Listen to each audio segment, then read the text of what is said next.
Hello, everyone. Hope you're all well and safe from this pandemic situation. Let us all wish this situation changes back and we get back to our normal soon. I'm Pravartika, who'll be hosting this show. And hello, hi Anush Nath Uh, Chandran, yeah. architect. He's the co-founder of CCQ. He's an assistant professor in CIET, and he's also IGBC AP.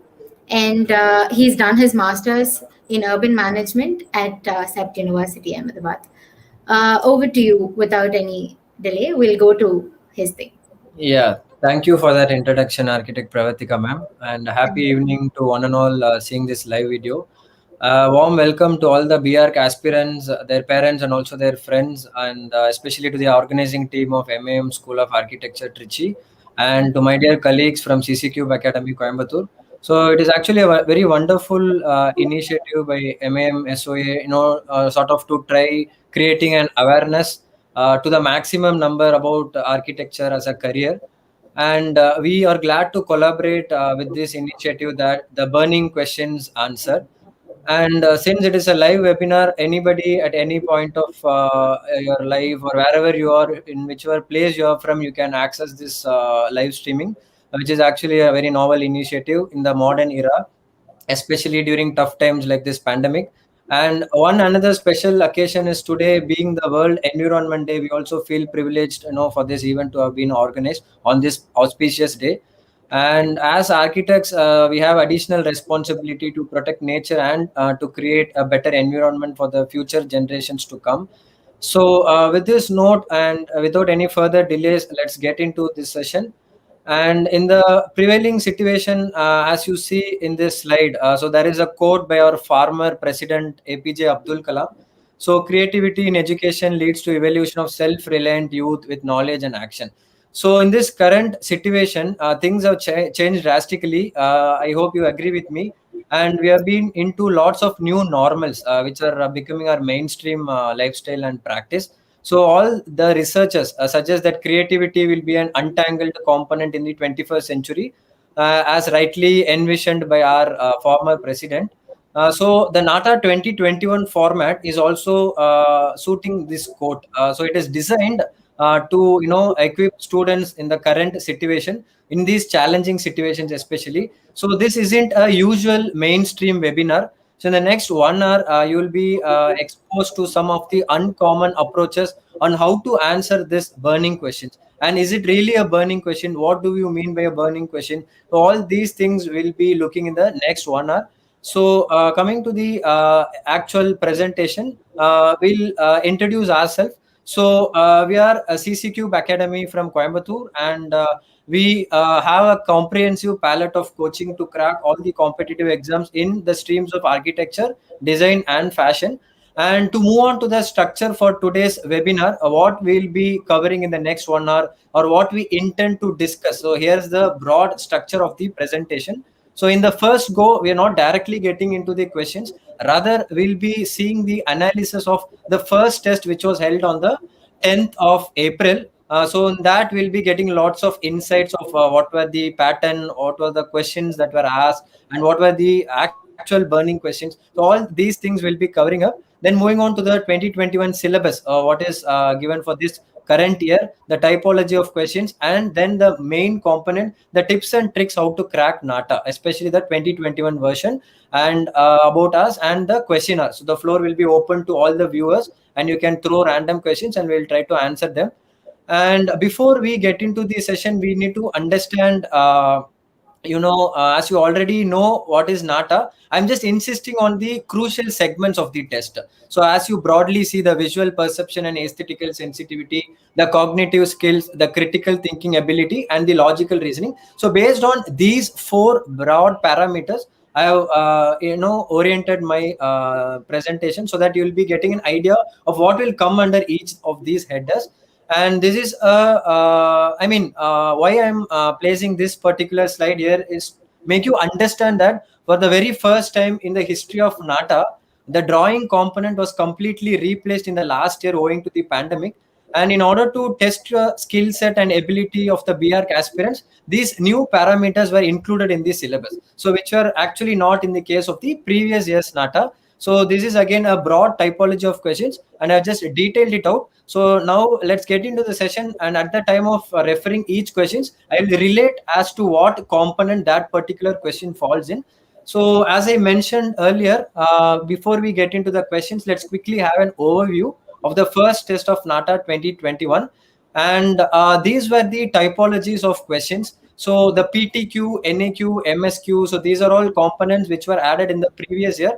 And earlier it was used to be a drawing test for 125 marks, and the rest of the questions will be a online based aptitude test. Rather, what happened in the last 2 years is completely an online test, and this is the typology of questions based on our analysis in the Nata first test. So out of those questions which were asked, the MCQs were about 69%, and the PTQs were of 6%, the NAQs were of 20%, and MSQs were of 5%. So this is our analysis based on the first test. So the second test probably might be in the same typology, or it might vary in a matter of 5 to 6%.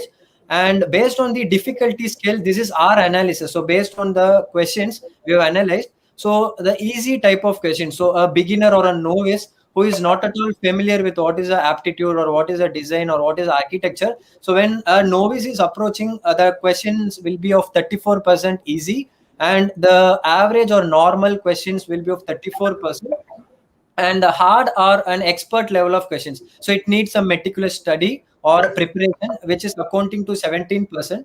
And the burning questions, which we actually emphasized in this presentation or the session, the title itself said the burning question. So those burning questions are something which is harder than the hard. So it is more than the difficult questions, and little bit difficult to unlock the content on the very first go. So these are our broad classifications, and the bifurcation of questions based on the syllabus. So as I mentioned, we had a lot of aptitude based questions, and in this bifurcation, what I mean to say is, the none of the questions from maths and physics were actually from the higher secondary syllabus. So you need not panic on seeing the maths and physics component. The maths and physics are very basic in nature, so you need to just refresh your basics. So don't get into the complex level of these two subjects, and there is no specific training required to brush up these things. It is just remembering or recollecting the basics of what you already learned, or it is an innate ability what you already acquired. So architecture is all about just connecting these dots which you already know or which you already learned in your primary school. And similarly, the architectural aptitude, logical reasoning ability, and these general awareness is all what you have already acquired, the knowledge what you already acquired. So on seeing the sample questions, what I have aligned in the coming slides, you will be getting an idea or understanding of what actually I mean in this particular slide. So let's get into the syllabus of Nata 2021. So it's not actually an entrance exam. So as we all misconceive, Nata is not at all an entrance exam. Rather, it's an eligibility test. So one must possess the basic skills from all the topics or subjects that I have listed here, and it's not limited only to these specific areas but also in a multifaceted manner. So the knowledge in building materials, so as I mentioned, building materials, it is all very primitive. So you know what is a brick, what is a stone, what is a cement. So it is just a recollection of what you already know or the basic skills what you possess. So here is a list which we have prepared based on the syllabus. So it is just a exhaustive list. Based on this, we have a lot of question types. So in question types in this particular Nata 2021, we need to understand that these are the four major categories or question typologies. So one is the MCQ, which we are already familiar with, the multiple choice. The next three new things that you might wonder. So people who are very first to this presentation, who are not familiar with what is Nata, this might sound new to you, but in order to ease out your complications, the upcoming slides will elaborate what these different sectors are. So as you see here, we have questions totally of 125 questions, and 180 minutes is given. So you need to be wise enough to manage your time accordingly so that you attempt all these 125 questions, which has different marking schemes: 1 mark, 2 mark, and 3 mark. So I'll be explaining you what all things will be under these three marking typologies.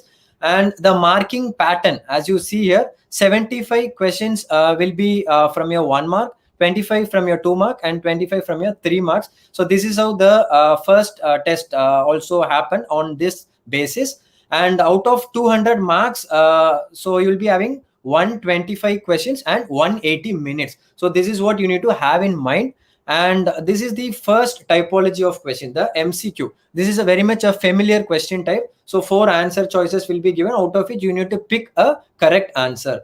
So here we get into the first question, a sample question which we can discuss. This comes under the diagrammatic reasoning component. So here you'll be looking on the logical reasoning based on the diagrams or scenarios which is given here. So in this question, as you see the given composition, and there are 4 different answers. And in the very first go, you can see that all are typical or similar. So as candidates, what you need to do, how to crack this question is, immediately when you see there are a lot of shapes and colors which are involved in this particular question. So you should see the identical shapes and colors which is given in this composition. So as you see, the third option is literally matching the composition which is given in terms of your shape or in terms of your color. So in the first question or the first option, you can see that there is some irrelevant option, the trapezoidal shape which you see at the top. And in the option B, there is only circle which is repeated, rather there are no other shapes that are seen. And in the case of option D, you can see a lot of squares, but there are other shapes also which are present in the given composition. So based on the color theory, the aesthetical sensitivity, what you learn, and the shapes that you see in the elements, principles, and other things which are broadly classified under the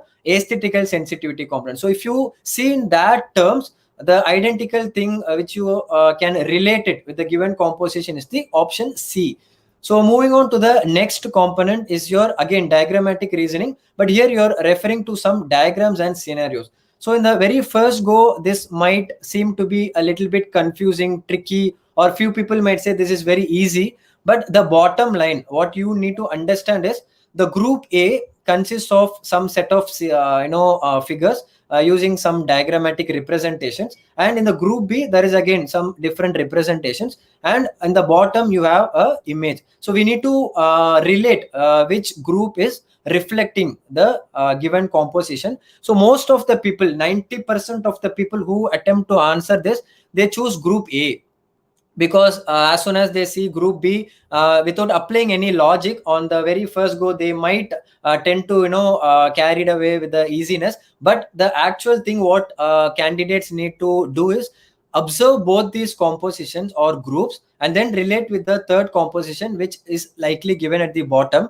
So the actual answer is actually it belongs to both the group. Why? Because in the first group, as you see, it contains 2 shapes that complement each other. So if you join those 2 shapes, it will form a square.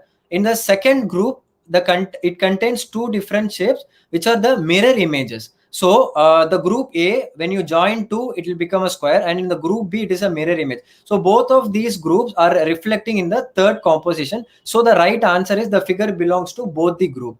So this is a way of how to deal with the diagrammatic way of questioning based on some logic. So first you need to decode or decipher the logic which is placed behind these 2 different groups. So that's the way how you need to approach this particular question.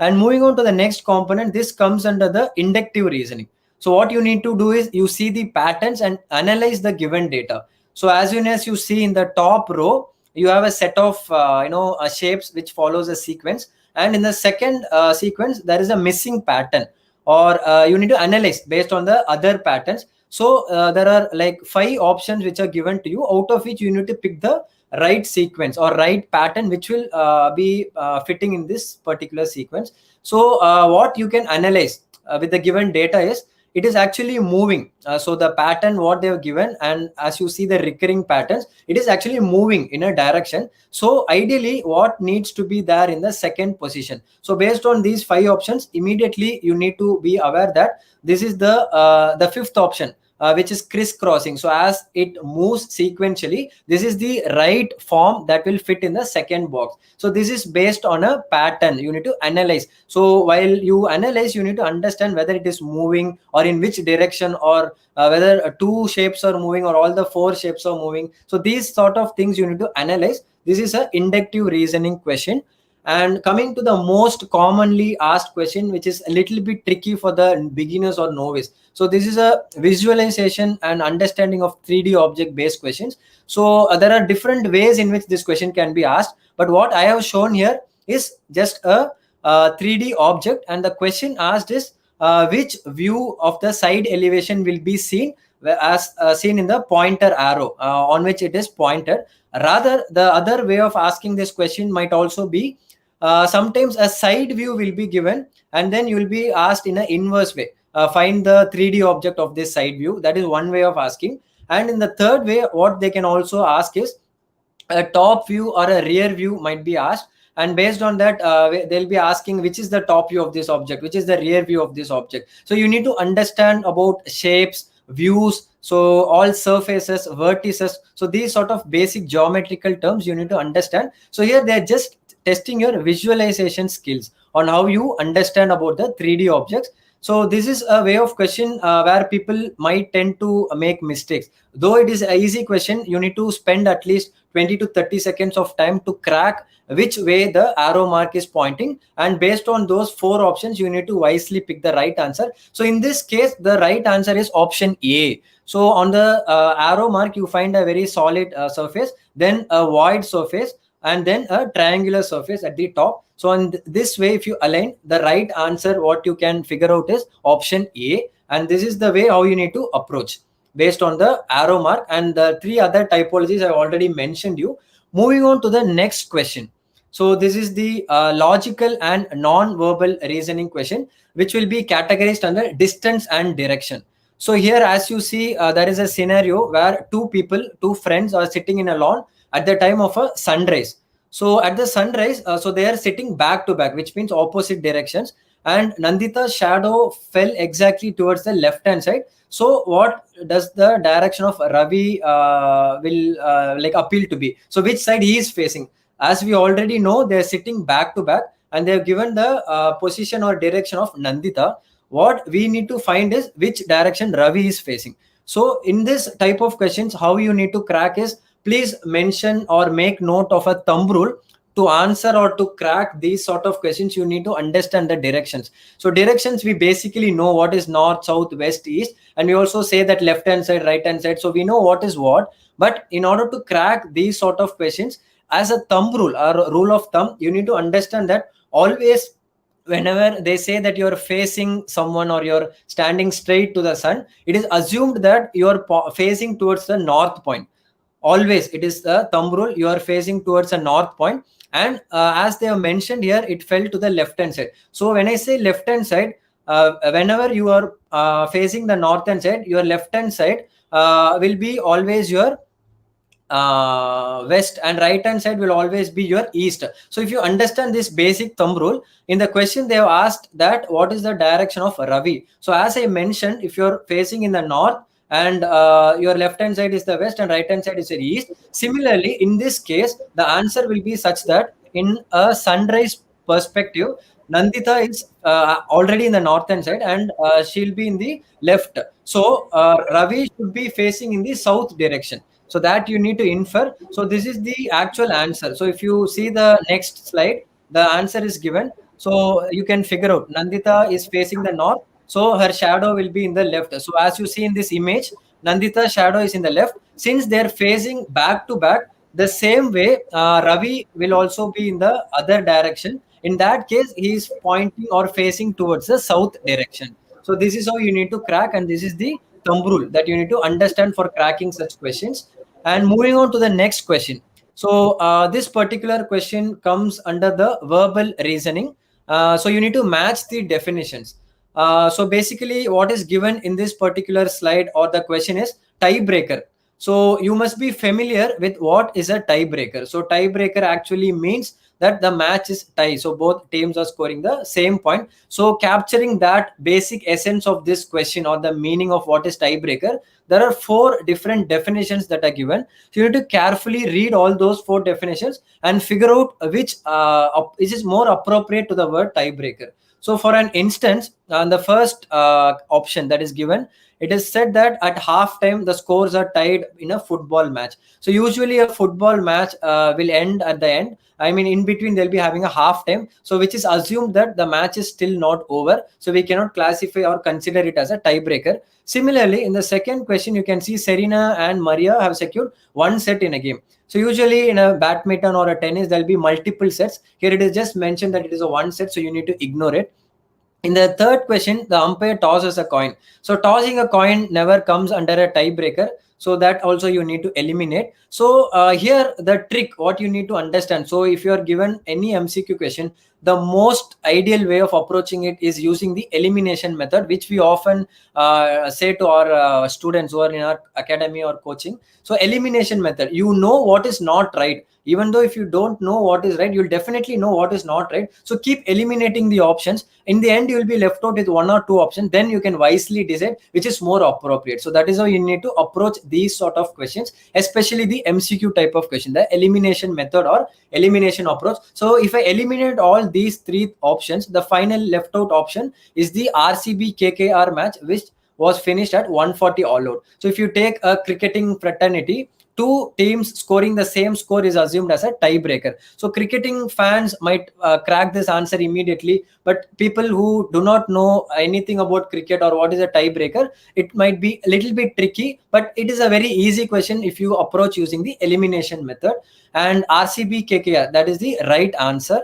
And getting into the next question, under aesthetical sensitivity, you will be studying a lot about elements of design, principles of design, and color theory. So this particular question type is from your elements and principles of design. So here you are given 4 different visual features. So it is asked that each of these features will resemble or associate with a property of design. So you need to pick the right series based on the 4 options that is given below. Even here, what I strongly recommend is you choose the elimination method. So as you see the first image, there is a radial pattern which is very obvious. So if you get into the coaching, they'll be explaining you each and every component which is given here. What is a trestle, a translation, symmetry, asymmetric, symmetric, fractal. These things I'm not coaching you now. I'm just giving you the approach methodology. So once you are aware of these terminologies, the very first instance you can figure out that it is a radial symmetry, and rest of the things you can check in that particular option. So only one option what they have mentioned here is fitting your requirement, the radial symmetry. So slowly you can apply the other 3 words with the image which is given above. So in that, if you're not familiar with what is a tessellation or what is a fractal image, the next option which is left out is the rotational repetition. So you can figure out, okay, the first and second option compared to the other 3 options are fitting the series. So blindly you can like fix your answer or freeze it, that's the final answer. So that is the way how the elimination method works. So with the given time, you need to consciously spend quality time for each question. So you need not spend more time for a single question. There will be left out with other questions unanswered. In order to avoid such things, please pick keywords from what you know or what you're familiar with, rather than breaking your head to understand what are the other terminologies. So again, coming to an aesthetical sensitivity question based on color theory. So such questions will also be asked. So this was actually asked in the first Nata test, I believe. So this comes under aesthetical sensitivity. Here, you need not, even though if you're not familiar with all these components in color theory, your intuitive approach will definitely work. So here, you need not apply your elimination method. Rather, you need to apply your intuitive method. You know what is right based on your basic understanding of color. So usually blue will have a very calm or soothing effect. So it is nothing to deal with joy and optimism. And in the second option, there are vibrant colors. So you can have that option aside. And in the second color, a third option, you have again blue and a mix of red. So a warm color is there. So warm colors might not fit your emotion or mood of joy and optimism. And similarly, in the last option also, there is a warm color which is predominantly red in color. So the most appropriate or left out answer, as you fixed earlier, is the option B. So here you have very dynamic or vibrant colors with a mixed match of both warm and cool colors. So the mood or the emotion is actually reflecting joy and optimism. So you can wisely pick based on your intuitive approach. So even though if you're not familiar with terminologies or color theory, you should be able to crack it or decipher it this way.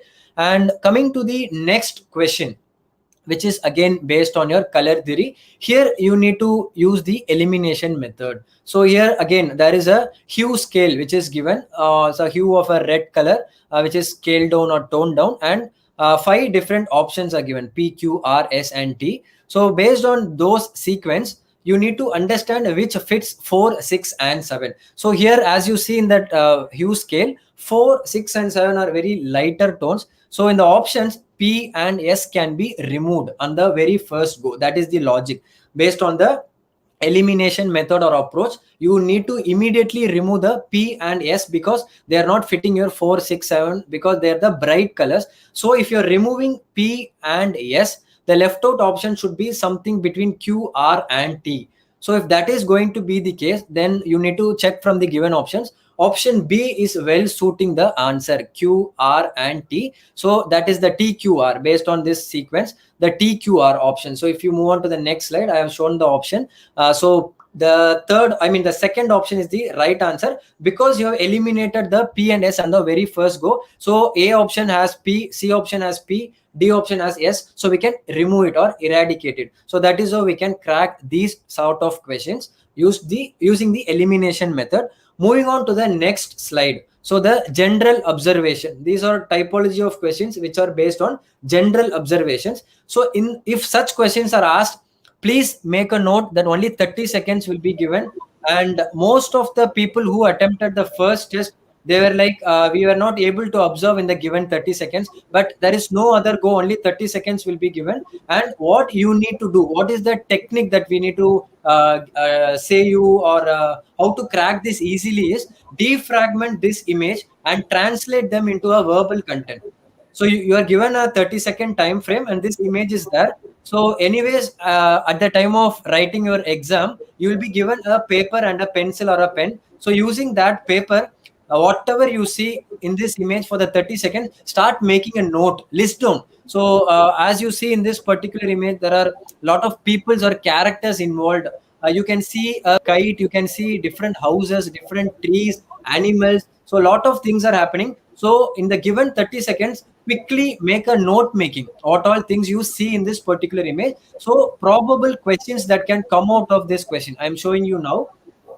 So the question is, after the 30 seconds, the screen will immediately move to the next question. That is the 31st second. You will be asked a question. How many benches are there in the park? So at that time, you cannot refer back to that question. Here, since I'm showing you for a reference, I'm showing this question. But rather, what will actually be asked is just this question and the 4 options will be given. You cannot go back to that answer. Rather, if you have a very good observation, you can recollect, or based on the notes that you have took, please refer that notes and try to answer these sort of questions. So in this particular image, what I'm again showing you, you can easily figure out that there are 5 benches that are available in the park.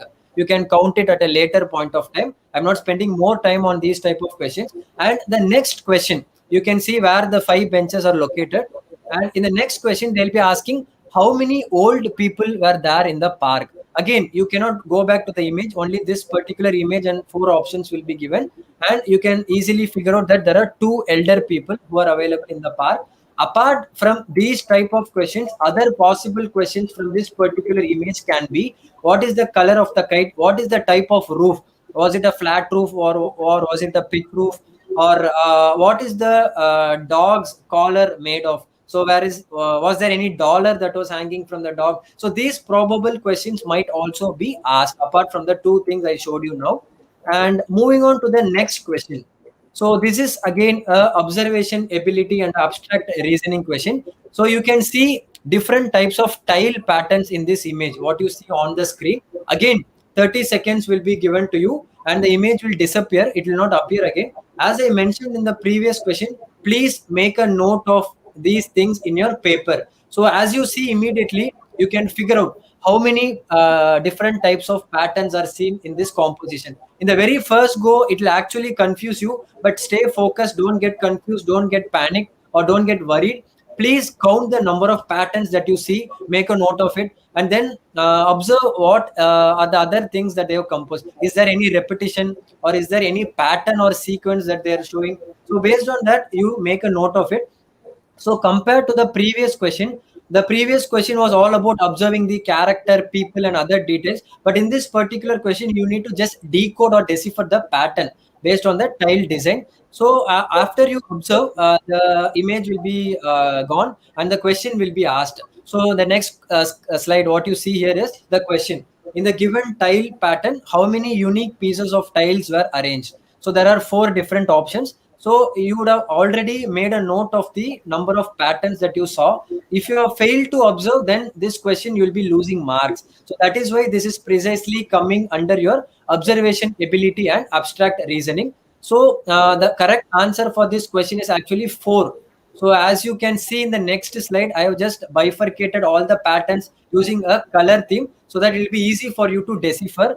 And as you see, I've used 4 different colors representing 4 different tile patterns, which are unique in the composition. So the 4, if you mention 4, it is the right answer. If you choose any other option, you'll lose marks. And fortunately, there is no negative marking in Nata. And moving on to the next slide, the second question: how many tiles appeared in pairs of 2? So again, using the same composition, the second question is that how many patterns appear to be in pairs. So again, you should have made a clean distinction of where all you saw the repetition. So based on that, you should have made a note of it. So in this particular composition, again, if you would have noticed or observed, there are 3 such pairs in the composition. Again, I have used it or highlighted it using a color. You can very well see that these are the pairs that are actually seen in the composition. And moving on to the next component.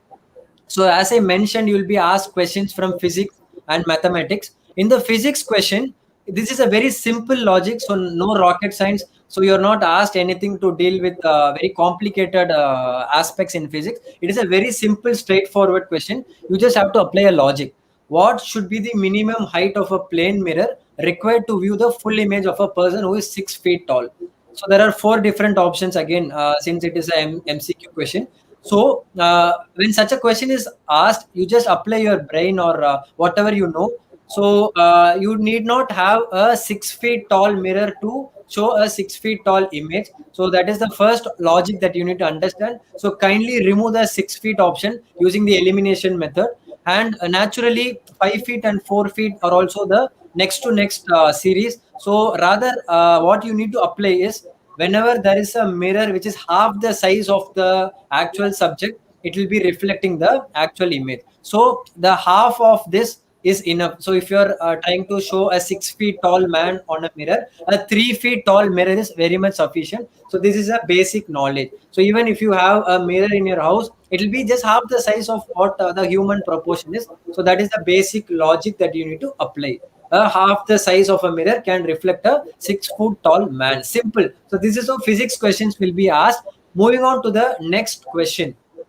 The again, a general awareness based and a physics based question. So what is the cause for twinkling of stars? We all know that stars twinkle, but we some people will be aware that why the stars are twinkling based on some solid justification. So there are again 4 options that are given to you, and what you need to decipher here is whether it is because of a pollution, reflection, refraction, or dispersion. So you need to again refer to your previous basics. So these are things which you have learned in your due course of your higher education or your schooling days. So it is basically because of the dust particles which are in the atmospheric level, and because of the turbulence level, the light from the stars will get refracted. So because of that refraction, the actual stars will be seen as twinkling, but in reality stars never twinkle. It is merely an optical illusion. So that is what you need to understand. So the answer for this question, as you see in the next slide, is the atmospheric refraction, and this is the logic behind the answer. So moving on to the next component. So having seen lot of MCQs with wide variety of topics to test your capability, we are now slowly moving on into the MSQ type of questions. So what do you mean by MSQ is, so you'll be given again 4 choices of answer. All answers will be right. you need to mindfully pick what is the actual answer. So in that case, multiple select questions, you need to be very conscious, because a wrong answer might leave you a 0 mark, and the right answer will yield you more marks. So how this works, I'll just share it in the upcoming slides. But before that, please be clear of what is an MSQ type of a question. Moving on to the first type. So the first question Yeah, under whatever doubts you have, you can ask in your comment section below. And there's also a link where you can register if you have any doubts or any other thing you can ask later. So in the comment section, you will have a link where you can register to know more about architecture or Nata. Yeah. Yeah. So in the end of this session, we have a very dedicated question hour for you. So we'll be clearing all your doubts if at all you have, or else you keep posting it in the comment box. We'll be clearing it in the end of the session. So yeah, we'll just get back to the presentation. So coming to the MSQ type of questions, the first question what you see is, which of these options on the right can be found by folding the profile shown on the left. So this is a logical reasoning question which will be categorized under non-verbal reasoning. So we saw a lot of questions under verbal reasoning, but this particular image, what you see here is a non-verbal reasoning. So what you need to do for such questions is, don't panic, don't get confused. Whatever paper is given to you at the time of examination, use that paper. Similarly, draw grids or try to fold based on what you see in the screen. So once you try using it, using the paper that is given to you, you will definitely have an idea. So here components like elements of design, principles, color theory, all these components will be there. So you need to be very strengthened on these topics. Only if you're strengthened on these topics, you'll be able to relate to what is asked. So in this question, as you see, there are 4 options that are given, and the second option, what you see, I mean the second box, as you see, there are 4 options. So option A, as you see, if you fold, actually, as I highlight, the red color, what you see at the bottom, it should not be a red color, rather it should be a blue color. So which is why option A is wrong. Option B, C, and D seem to be the right answer, because once you fold, you will be getting that blue color and red color at the bottom, yellow and red at the bottom from the other side, red and yellow as you see in the option D on other side. So the wrong answer here is option A. So you should not pick answer A. Rather, if you pick option B, C, and D, you will get marks. So the first mark, so the most correct answer will be given the 3 marks. The next adjacent answer, the most accurate answer will be given the 3 marks, and the nearest to accurate will be given 2 marks, and the least accurate will be given 1 mark, and the inaccurate answer will be awarded 0 marks. So which is what you see in the next slide, the answer which I have highlighted. So option A, if you choose, you will get 0 marks, and if you choose option C, D, and B, you will be awarded equal marks, 3, 2, and 1. So getting to the next question. So the next question, as you see, you have two-dimensional black and white composition, as you see here.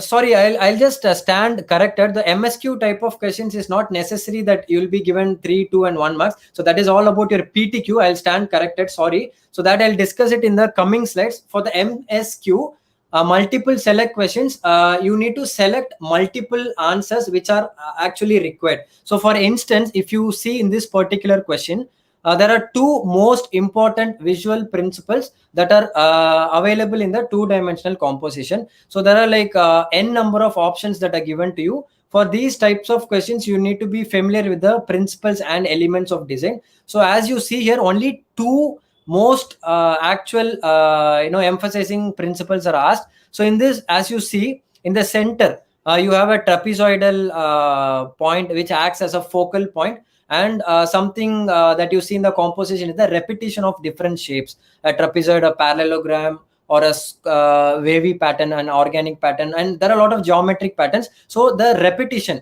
is actually seen most appropriate. So in this particular question, the right answer would be, out of all these things, focal point and repetition. So these 2 things, if you choose, that will be the right answer.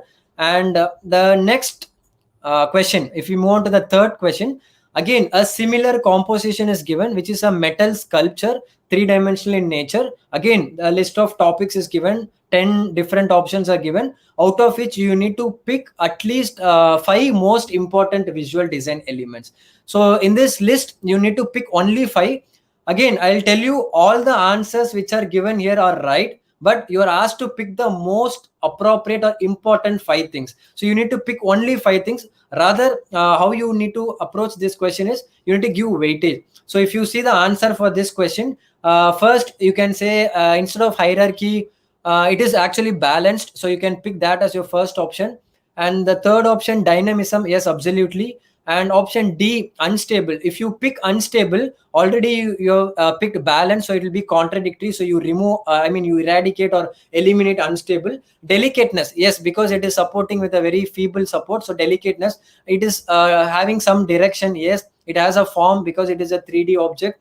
And distortion, so distortion is the next level of classifying it. So if you choose all these 3 options, the 5 answers, if you see the next slide, I've highlighted the answers: balance, dynamism, delicateness, direction, and form. That will be your right answer. So this is how the multiple select questions will be asked. So out of all the answers that are given, all answers are right, but you need to pick only the most appropriate answer that they have asked. So in the previous image or previous question, we were supposed to pick only 2, we picked it, but all other answers mentioned were right. Similarly here, all answers are right, we are only asked to pick 5 important things. And if you move on to the next question, again, so these are some sort of questions based on your architectural aptitude. So this plan, which is a Meenakshi Amman temple plan, and in this plan there are lot of elements that are described. So all the elements of the building which are explained here are all correct, but you need to understand or crack the question in what way they have asked you. Here only they have asked about the 3 most important elements that define the enclosure.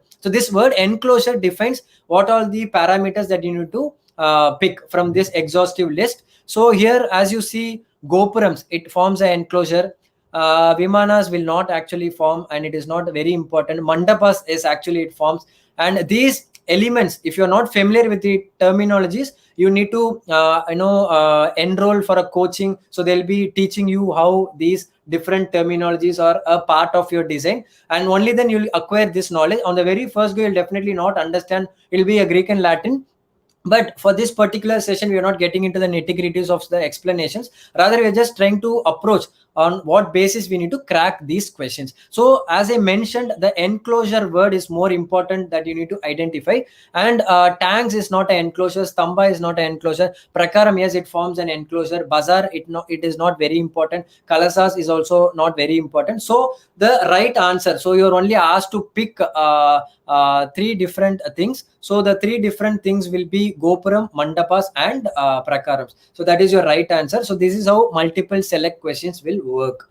And coming to the last question under MSQ, again a similar architectural aptitude kind of a question. Jawahar Kala Kendra plan is given here, and in that they have asked you to pick 3 most important spatial planning and visual principles. So principles of design in the visual context of this particular plan. So here again, you need to only pick 3 important things. So the first thing is mandala. Yes, it is a very highlighting thing. So based on a 9 by, the grid, 9 mandalas are there. So mandala will be important or a crucial component. So you can fix it. Distortion is not very important. Kund, yes, it forms the central water body. So kund is actually a very spatial planning and visually appealing element. You can pick that up. Symbolism, yes, absolutely, it is symbolizing mandala, you can pick it up. Maze is not actually very highlighting. Illusions, no, never. Bazaar, no, never. Ponds, so instead of a pond, a kund is the most appropriate word. So in this question, like the way how I deciphered, you need to just relate which is more important and which is defining the spatial planning. So the answer would be mandala, kund, and symbolism, as you see in the next slide. So with this, we are ending the MSQ type of questions and we are moving on to the NAQ type of questions. So NAQ is nothing but numerical answer type questions where you will not be given any options. It is merely a fill in the blanks type of a question. So as you saw in the previous typologies, none of the answers will be displayed. It is based on your understanding. It is a answer type question, which is like a typical fill in the blanks. Moving on to the first question under your NAQ types. As you see in this particular image, you're shown a series of squares which are composed. So the question is, how many total squares can you find in the image? That's the question. So for this type of question, what you need to do is, again, please make a note of your please utilize the paper that is given to you. So quickly draw this image on your paper, and the right approach for these types of question is, you need to count how many squares are there, but before you count, you need to use the grid. So grid is the right approach to decode or decipher this entire square, which has a series of squares in it. So as you see, there are two big squares inside, in the middle, and it is enclosed by a bigger square, and inside that bigger square you have a series of smaller squares. So if you are going to crack this answer, so if you go to the next slide, I've easily explained you how to crack this. If you see the answer, so I have highlighted it using colors so that it will be easy. So the number of squares, or it can also be a question like number of triangles, but here we are seeing the squares. So first you count it using the grids. So use the paper, work in layers. So if what I mean to say work by layers is, if you see there are like 6 different squares I have bifurcated based on the overall square that was given to you. If I'm going to separate them into grids, the first grid is the 4 by 4 grid, which I have highlighted in the green color, and that is just one component, so you can count it as one. And in the next grid is the 3 by 3 grid, and I've used 3 different colors, the blue, yellow, and the green. So there are and the green color, there are 4 different colors. There are 4 such 3 by 3 grids, and the 2 by 2 grids I have highlighted using 2 different colors. There are 9 such boxes, and 1 by 1 grid, the overall square, which has 16 different squares inside, and a big middle square where there are 2 which is highlighted in green, and a small middle square which are 18 number if you still bifurcate the big middle squares. So in this way you get a tentative list of the count. So if you are summing all these different counts based on the grids or layers, it will sum up to number 40. So the right answer for this question is just the number 40, but this is just a workabout how to arrive to this answer. I have just given all these explanations. It is not necessary for you to work out entire thing, but this is the right approach how to crack it. So few people, if you are very good in observation, you can directly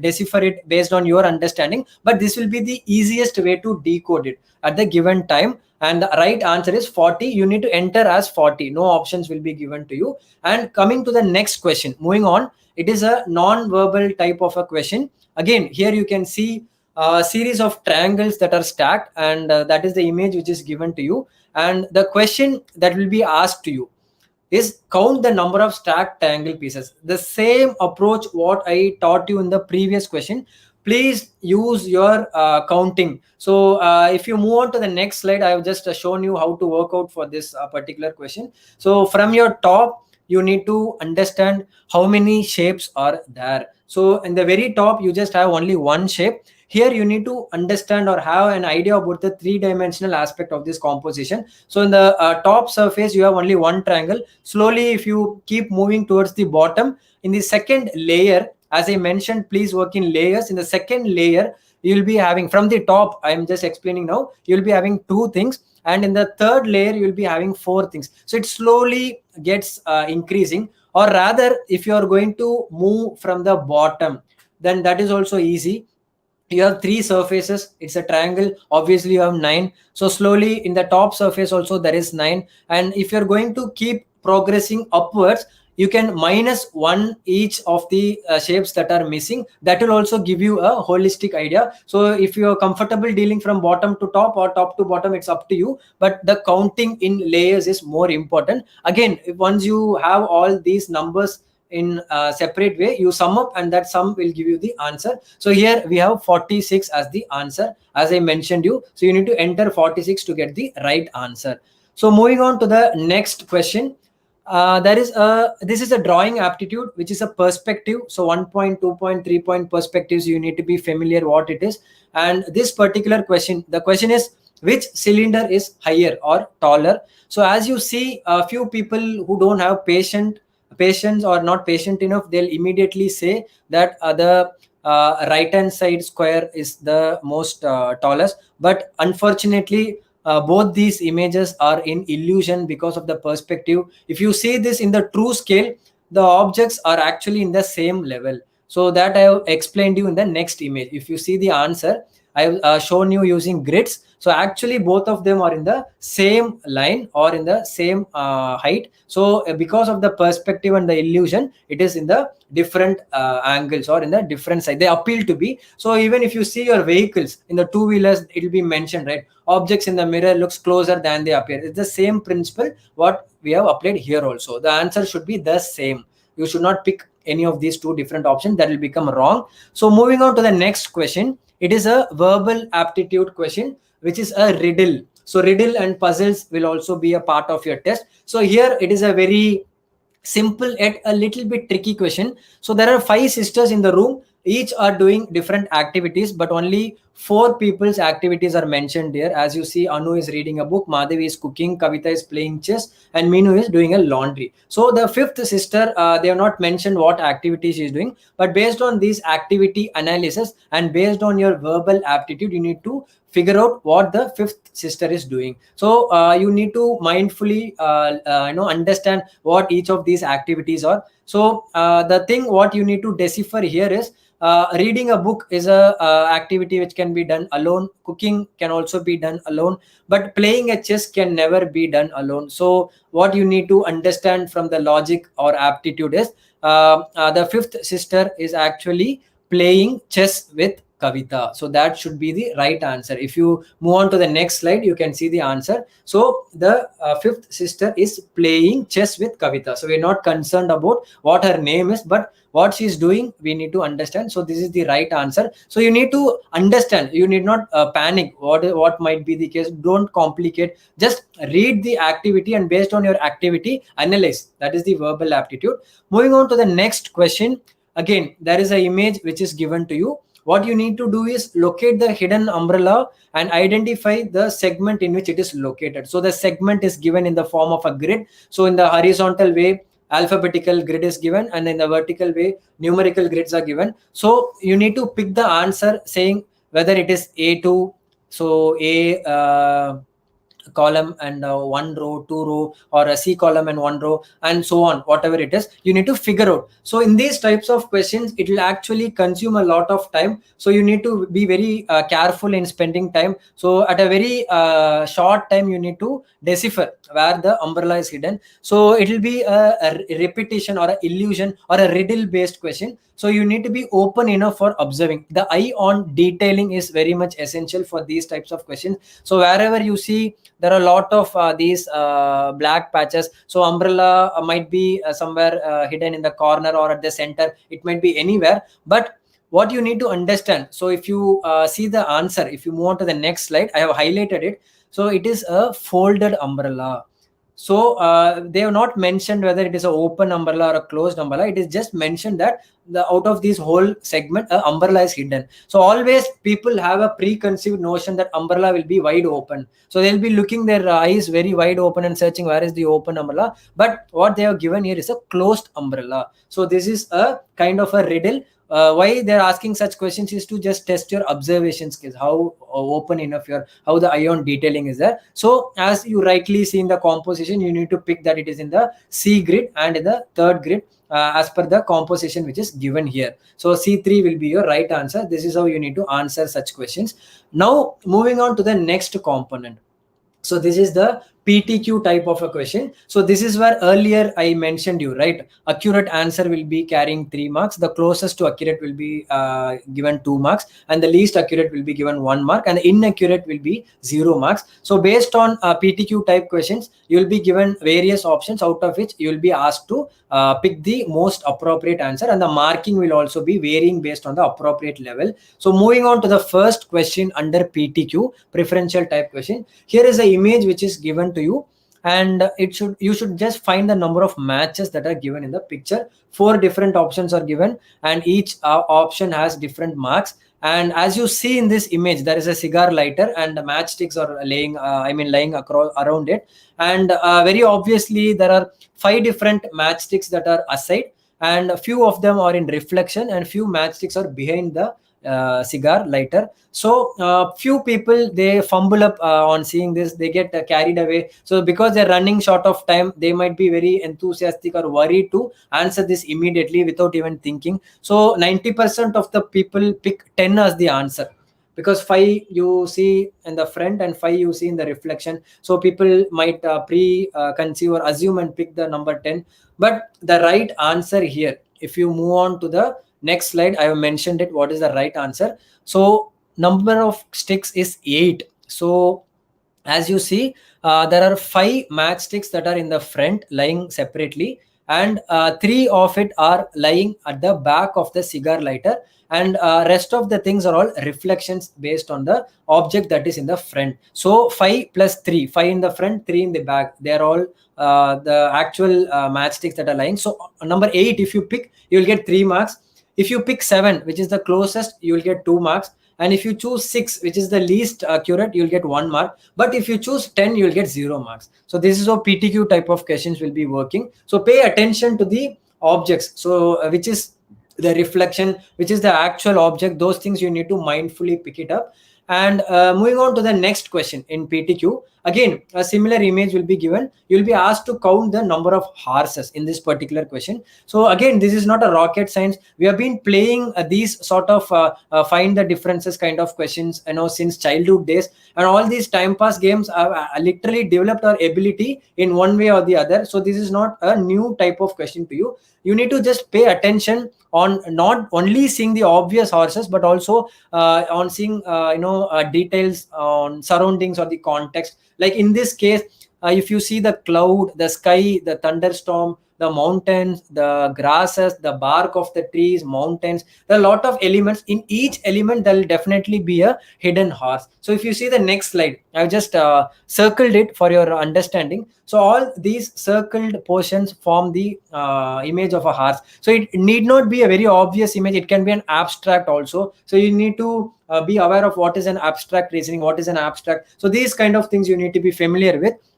So here the right answer is actually 16. I have highlighted all the 16 horses. Similarly, the 16, if you choose the D option, it will be 3 marks. C, you will get 2 marks, and B, you will get 1 mark. And if you choose A, you will get no mark.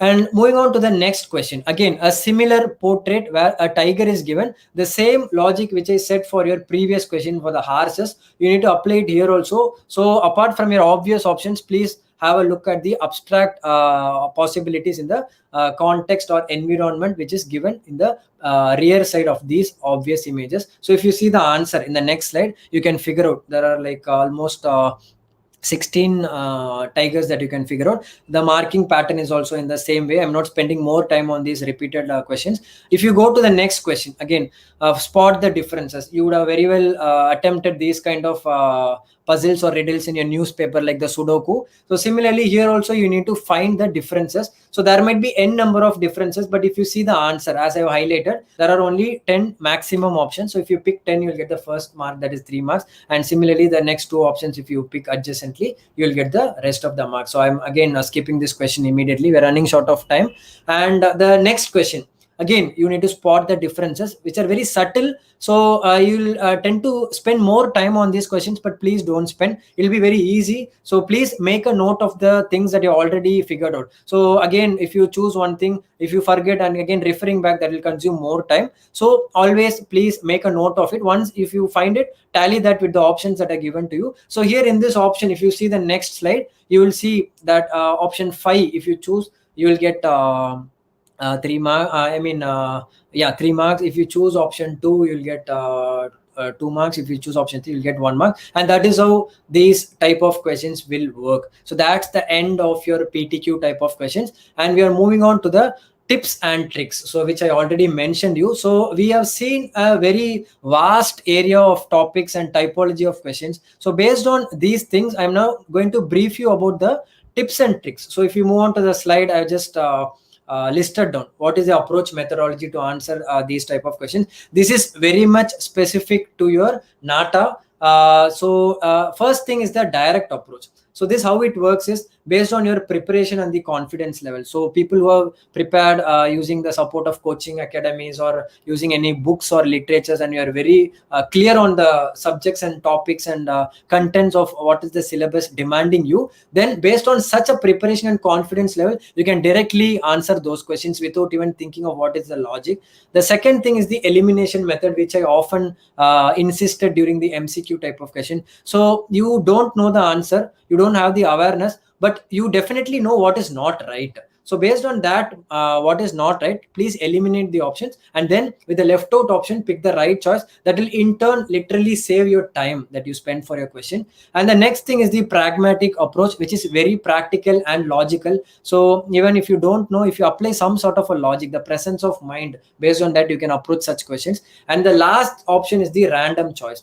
So there will be certain questions, maybe from physics or a math or a architectural aptitude, which you are not at all familiar with, but you also don't want to skip that question because that is not carrying any negative mark. It is better to attempt such questions. If at all, if you are lucky enough, you will get a right answer, you'll get more marks. So you have some sort of an intuition, you have a feeling, a strong feeling that it might be the right answer, so that might work out right for you. So that is a intuitive approach. So these are four different approaches by which you can tackle all these four typologies of questions which we discussed: the MSQs, the MCQs, the PTQs, and the NAQs. So this is very specific, which we expose our students in our academy. So you can also adapt these strategies and approach methodologies. Moving on to the next slide. This is little bit generic, but still we entertain our students to follow these strategies. So the first thing is the SMART goal. So you're fixing what you need to learn, what you need to understand. So based on these parameters, specific, measurable, achievable, realistic, and time bound strategies, you need to fix your goals of how do you intend to prepare this syllabus. And the next thing is completely understanding each and every component of your syllabus. So just like that, if you have an overview of the syllabus, that is not sufficient for you. You need to critically analyze what are all the sub components as well, as I mentioned in the previous slides. And you should give equal importance to all the topics. So some people might not at all be interested in numerical reasoning. Some people will always try to omit. Even in your high school learning, will omit choices, right? You will learn organic chemistry, you'll skip inorganic chemistry. So that you cannot do here, because the weightage is given for all components. So if you're skipping one particular component, if you're aiming or aspiring to score more marks, this will definitely not help you. So please give equal importance to all the topics and understand the logic behind each and every question or a problem which is shown to you. So by preparing or attempting a lot of mock tests, you'll definitely get the logic, because over each and every question there will definitely be a series or a pattern which it is following. That is the way how you can decipher or decode the logic behind that. And then please practice consistently. So some people, they'll be preparing only in the last 10 days of your exam, and some people, they'll prepare 1 month before, but at the nearing of the exam they'll not prepare. The consistency plays a major role. Every day please spend equal time to focus on different topics and keep track of your timing. This is a very essential thing. So most of the people attempting these sort of questions, they'll be overwhelmed to attempt all the questions. So few people, they'll just quickly answer all the questions since it is an MCQ without even thinking what is the right answer. They'll be completing their exam well before the given time of 180 minutes. Few people, they'll spend more time on different questions, failing to meet up or attempt all the questions. So they'll be forced to end their exam without even completing. So please keep a track of your timing, both at the time of examination and also at the time of your preparation.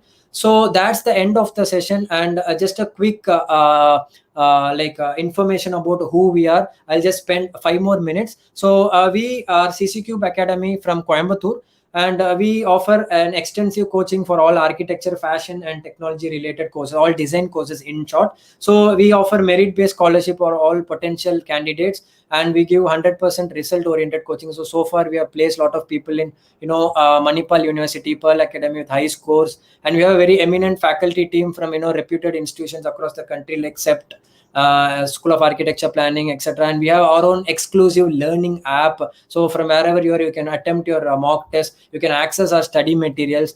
And the next slide, you can see we pay individual attention to all students. We have an expert study materials prepared by our own team of academicians, and we have a lot of regular practice and mock test series and a one-to-one doubt clearing session. So moving on, this is our team. So in the next slide, you can see our core team. So this is our team specialized in various fields of architecture. And the common thing is all of us are long-term academicians, and we started this academy with the vision that we have to cater for an architect, by the architect, and to create the future architect. So that was our vision, why we joined together. And in the next slide, you can see our the extended version of our team. So we have architect Rajkumar, architect Kalevendan. I mean, Rajkumar is an artist, and Kalevendan, Tamilvanan, and Anushnath. So we are all architects, and we have an exclusive aptitude trainer. So with this, we are ending the session, and I have the crux of the entire session lies in this slide, what you're seeing now. So if you move on, there is a square which I have given you. So in this square, the message I need to communicate based on the entire discussion what we discussed. So we saw many questions which appeal to be burning to our minds, but originally they are not at all. Not all that we see are burning. So finally, it is completely a result proven approach of what you see here. So look at the diagram carefully, and now I'll ask you 4 questions about this square. So I hope you're ready. The first question, as you move on to the next slide, the first question is divide the white area in the square A into 2 equal pieces. So it is a very easy question. So if you move on to the next slide, you can see how we can divide that into 2 equal pieces. Similarly, I'm asking you the next question, divide the white area in the square B into 3 equal pieces. It is also not so difficult. If you move on to the next slide, you can see how B is divided. Similarly, the third question is divide the white area in square C into 4 equal pieces. So based on the A and B pattern, you'll also crack the C pattern. If you move on to the next slide, you can see. But be ready, here comes the last question. Now you need to divide the white area in square D into 7 equal pieces, and the world record for this question is 7 seconds only. So if you have cracked it in 7 seconds, move on to the next slide, you will see the answer. But if you did not get the answer, it was just that your mind was conditioned to seek a complex solution. Based on the first A, B, and C parameters, your mind was conditioned that it might be something complicated, but this is the most easiest way to approach, and this is the answer. So if you move on to the next slide, to sum up what all we saw, what we need to convey out of this session is, most of the times we get very much accustomed to situations that we'll fail to see the obvious thing. For example, if you go to a doctor and say you started with a headache, the diagnosis starts with migraine, and then slowly it keeps escalating, and we assume a lot of things, and we get we make things complicated, which is actually easy, and then get trapped with some ghost thoughts. So same thing is the case with our relationships also. So keeping all these things in mind, please never complicate. So the burning questions, what you see is only burning for you, but it is not actually burning. It is the approach or the way how you are seeing. So what I want to communicate is, be simple in life. The greatness of humans was just their simplicity. So declutter all your distractions and lessen them, and quit trying to be very perfect. So coming to the next slide, what I mean to say is, keep it simple, stupid. Don't complicate. And with this, I'm ending it, and we are open now for the question hour. And best wishes for your upcoming Nata 2021 second test, which is tentatively scheduled in the month of July. And if you want any further coaching and support, our learning app is always available in Play Store, and you can contact us in any of the mediums. And thank you all, and especially M.A.M School of Architecture, for this great opportunity. Hope all of you had a very refreshing evening session. Over to you, Architect Pravatika. Thank you so much, sir, for your tips and tricks on Nata and the questions that you discussed as well. Hope this was useful for all of the students who are seeing us. And thank you for spending your valuable hours with us. Yeah, thank you so much. We have our link posted in the comment section. You can register to ask if you have any queries and questions about Nata or our architecture. Thank you, and signing off this evening. Yeah, thank you so much. Thank you.